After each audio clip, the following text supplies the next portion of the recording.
United Nations Convention on the Law of the Sea, Article 87, Freedom of the High Seas, 1.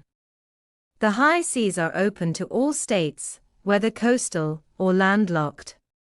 Freedom of the high seas is exercised under the conditions laid down by this convention and by other rules of international law. It comprises inter alia, both for coastal and landlocked states. A. Freedom of navigation. B. Freedom of overflight. C. Freedom to lay submarine cables and pipelines, subject to Part VI.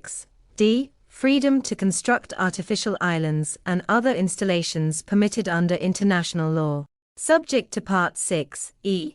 Freedom of fishing, subject to the conditions laid down in Section 2.